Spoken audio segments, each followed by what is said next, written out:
Hello, and a very warm welcome back to the Mind Palace, the podcast where we explore the intricate corridors of Hindu philosophy and storytelling. I'm your host, Dr. John Watson, and I am, as always, joined by the master of deduction himself, Mr. Sherlock Holmes.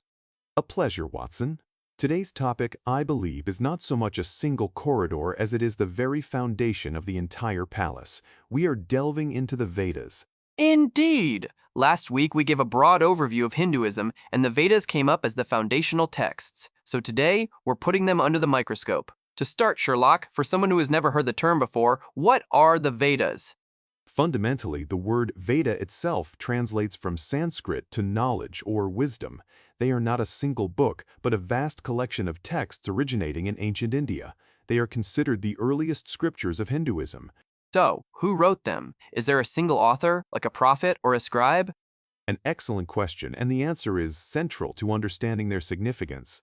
The Vedas are considered aparueya, which means not of a man, superhuman, or more simply, authorless. They are not believed to be the works of human minds. Orlis, that's quite a claim. If not written by people, where did they come from? They fall into the category of shruti, which means that which is heard. The tradition holds that ancient sages, the rishis, in states of profound meditation, heard these eternal truths of the cosmos. They didn't compose them, they perceived them. They were seers, not authors. So it's more of a divine revelation than a literary composition. That's a mind-blowing concept in itself. How were these heard texts preserved? Through one of the most remarkable and rigorous oral traditions in human history.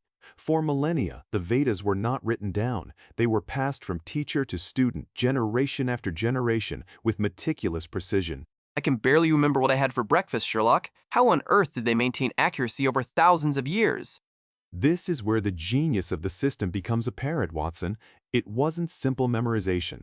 They developed sophisticated mnemonic techniques. A single verse would be memorized in various ways, forward, backward, with words paired up, in specific patterns. This created a cross-checking system that made any error immediately obvious. It sounds like a form of ancient data verification. Can you give an example? Certainly. They have methods called pathas, or recitation styles. The Peda-patha, for instance, recites each word individually. The Krama-patha recites words in pairs, word 1 and 2, then 2 and 3, then 3 and 4, and so on. More complex methods like the Jata-patha and Gana-patha weave the words in even more intricate, error-proof patterns. It is an extraordinary feat of cognitive discipline. Astounding. So, this vast body of knowledge, how is it organized? You mentioned it's not a single book. Correct. The Vedas are broadly divided into four main texts. The oldest and most important is the Rig Veda, a collection of hymns of praise. The Rig Veda. Let's start there. What's it about? The Rig Veda contains 1,028 hymns, known as suktas, dedicated to various deities or devas. These are not simple gods in the anthropomorphic sense, but rather personifications of natural forces and cosmic principles. Agni, the god of fire, Indra, the god of thunder, Surya, the sun god, and so on. So, what's the second Veda? The Sama Veda. Sama means melody. This Veda is essentially a book of chants. It takes hymns primarily from the Rig Veda and sets them to music for liturgical purposes. If the Rig Veda is the lyric, the Sama Veda is the hymnal. Ah, a practical application. What comes next? The Yajurveda. Yahusas means worship or sacrificial formula. This Veda is a manual for priests, providing the prose mantras and instructions for performing the yajnas or fire rituals. It's the guidebook for the ceremonies where the Rig Vedic hymns would be chanted. Lyrics, music, and now the instruction manual. It's a very complete system. What's the fourth and final one? The Atharva Veda. This one is quite different. It's a collection of spells, charms, and incantations for more worldly concerns, hymns for healing diseases, prayers for long life, charms to ward off evil spirits, and even curses. It provides a fascinating glimpse into the daily life and beliefs of the common person. So it's more of a practical magic Veda? Sounds like something out of a fantasy novel. One could see it that way. It's also considered the precursor to Ayurveda, the traditional Indian system of medicine, as it contains extensive knowledge of herbs and healing practices. That's a lot to take in. So we have four Vedas, but I've heard that each one has its own internal structure too. Is that right? Yes, and this is crucial. Each Veda is further divided into four sections, representing a progression from ritual to philosophy. First are the Samhitas, the core collection of hymns and mantras we've just discussed. Okay, the Samhitas, the base layer. Following them are the Brahmanas. These are prose texts that explain the symbolism and meaning behind the rituals described in the Samhitas. They are detailed commentaries for the priestly class. So, the why behind the what. Precisely. Then come the Aranyakas, or forest texts. These were composed for hermits and ascetics who had retreated from society. They are more philosophical and interpret the rituals in a symbolic, meditative way rather than a literal one. A shift from external ritual to internal contemplation. And the final part? The Upanishads. They are often called the Vedanta, meaning the end of the Veda. These texts are purely philosophical and metaphysical. They eschew ritual and focus entirely on questions of ultimate reality, the nature of the self, Atman, and the universal consciousness, Brahman. So the Vedas contain this incredible spectrum, from chants and rituals for worldly gain all the way to the most abstract philosophical inquiry. It's almost like a complete curriculum for life. An apt observation, Watson. It caters to different stages of life and different intellectual and spiritual temperaments. Now, Sherlock, this brings me to a very popular and sometimes controversial topic. There are many claims about the Vedas containing advanced scientific knowledge. As a man of science and reason, what is your take on this? A minefield of a topic, but a necessary one. We must separate verifiable fact from enthusiastic interpretation. Let's begin with mathematics. The Shulba Sutras, which are appendices to the Vedas, contain detailed geometric constructions for fire altars. They clearly demonstrate a knowledge of principles like the Pythagorean theorem long before Pythagoras. The Pythagorean theorem before Pythagoras? That is a mind-blowing fact. Indeed. They also provide surprisingly accurate approximations for the square root of 2 and for pi. However, it's important to note this was practical geometry for ritual purposes, not the abstract, axiomatic geometry of the Greeks. Understood. Practical application, not theoretical proof. What about astronomy? Vedic texts show a sophisticated observational astronomy. They had a complex calendar based on the movements of the sun and moon and had identified numerous constellations, or nakshatras. Some interpret certain hymns metaphorically, such as the speed of light being described in a commentary on the Rig Veda, but such claims are highly interpretive and not direct statements of scientific fact. So we have to be careful not to project modern concepts onto ancient poetry? Essential. For example, some say that the hymn to the sun god, Savitar, which states he travels through the dark space, measuring day and night, is evidence of a heliocentric model. It's a beautiful poetic image, but to call it a scientific theory is a logical leap. What about medicine? You mentioned the link to Ayurveda. The Atharva Veda is rich with this. It describes human anatomy, lists hundreds of medicinal herbs, and categorizes diseases. There are hymns to combat fever, jaundice, and other ailments. It even mentions creamy microscopic life forms or germs as causes of disease, which is conceptually far ahead of its time. The concept of germs thousands of years ago? That's incredible. So, Sherlock, a personal question. As a man who relies on deduction and observable fact, how do you process these texts that blend ritual, poetry, philosophy, and what appears to be nascent science? I process them as a unique window into the human mind's evolution, Watson. In that era, these fields were not separate. Science, religion, and philosophy were all part of a single quest for knowledge, to understand the universe and our place within it. The Vedas are perhaps the most comprehensive record of that early unified quest. A unified quest. I like that. It brings me to another question. How old are these texts? When was this quest taking place? Another point of great debate. Mainstream Western academia, based on linguistic and archaeological evidence, typically dates the composition of the Rig Veda to between 1500 and 1200 BCE.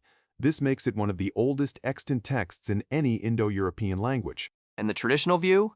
The traditional Hindu view posits a much greater antiquity, believing them to be timeless or dating back many more thousands of years, often using astronomical data within the texts to support their claims, such as the position of equinoxes against certain constellations. So the jury is still out, to some extent. For the precise date, yes, but for their status as a cornerstone of human thought and literature, the verdict is unanimous. Let's talk more about the content. What are some of the key philosophical ideas that originate in the Vedas, specifically the Upanishads? The Upanishads introduced concepts that became central to all Indian philosophy. The idea of Brahman, the ultimate, unchanging reality, and Atman, the individual self or soul.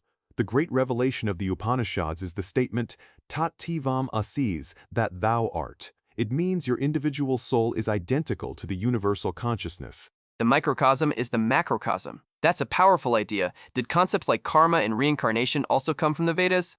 Yes, the early seeds of these ideas are present. The concept of Rita, or cosmic order, in the Rig Veda evolves into the concept of Dharma. And the Upanishads are where the ideas of karma, the law of action and consequence, and samsara, the cycle of rebirth, are first systematically articulated. So, Sherlock, does studying the Vedas provide any useful data for your primary field of study, the criminal mind? An amusing thought, Watson. While it doesn't offer clues on how to solve a case at Scotland Yard, it does offer profound insights into human motivation. The desires for wealth, longevity, power, and meaning are all laid bare in the hymns. The criminal mind is often just a warped expression of these fundamental human drives, untempered by Dharma. I suppose that makes sense. Untempered by Dharma. I like that phrasing. Let's switch gears. Is there a particular hymn or story from the Vedas that you find especially compelling? The Nasadiya Sukta, the hymn of creation from the Rig Veda, is unparalleled in its intellectual honesty. It speculates on the origin of the universe, asking, who really knows? Who will here proclaim it? Whence was it produced? Whence is this creation? It asks questions instead of providing dogmatic answers? Precisely. It concludes by questioning whether even the ultimate creator in the highest heaven knows, or perhaps even he does not know. For a religious text of such antiquity to embrace that level of profound skepticism is, to me, extraordinary. It is the very spirit of inquiry. I can see why that would appeal to you. The spirit of inquiry. Sherlock, I must ask, do you think our modern world, with all its technology and scientific progress, has anything to learn from texts this ancient? Immeasurably so. We have mastered the outer world but often neglect the inner. The Vedas, particularly the Upanishads, are a comprehensive manual for the exploration of consciousness itself. Furthermore, their emphasis on the interconnectedness of all things and the importance of cosmic balance, or Rita, is more relevant than ever in our age of ecological crises. A manual for consciousness. It sounds like you'd recommend it as reading material for the inspectors at the yard. I would recommend it, Watson, but I suspect Inspector Lestrade would find it less compelling than the daily racing form. Their loss. I'm sure you're right. Now, bringing it to the present day, how are the Vedas used in Hinduism today? Are they just historical documents? Far from it. They are a living tradition. Priests still chant Vedic hymns at weddings, funerals, and other important ceremonies. The Gayatri Mantra, one of the most revered mantras in Hinduism, comes from the Rig Veda and is recited by millions daily. The philosophies of the Upanishads continue to be studied, debated, and form the basis for countless spiritual paths. So they are both the ancient root and the living heart of the tradition. An excellent summary, Watson. They provide the ultimate scriptural authority, even for traditions that have evolved significantly since the Vedic period. We've covered their origin, their structure, their preservation, their content, and their modern relevance. Is there any final, mind-blowing fact about the Vedas you've been holding back, Sherlock? Perhaps this: consider the sound. The tradition holds that the mantras are not just words with meanings, but that their very vibrations have a creative and transformative power. The precise pronunciation and meter are considered as important as the meaning itself. The universe, in this view, is born from sound, and these hymns are a way to align oneself with that fundamental vibration. The power of vibration. It borders on physics, on the idea that everything is energy. That's a thought to ponder. Sherlock, your depth of knowledge on this is, as always, astonishing. I feel as though my own mind palace has gained a whole new wing today. Knowledge is only useful when organized, Watson. I am merely providing the filing system for the data. Well, your filing system is impeccable. To our listeners, I hope this deep dive into the Vedas has been as enlightening for you as it has been for me. They are not just ancient books, but a testament to the human search for meaning, order, and truth that continues to resonate thousands of years later. Resonate, Watson, the perfect word. Thank you once again, Sherlock, and thank you all for joining us here at the Mind Palace. Join us next week when we will explore the great Hindu epics, the Ramayana and the Mahabharata. Until then, farewell.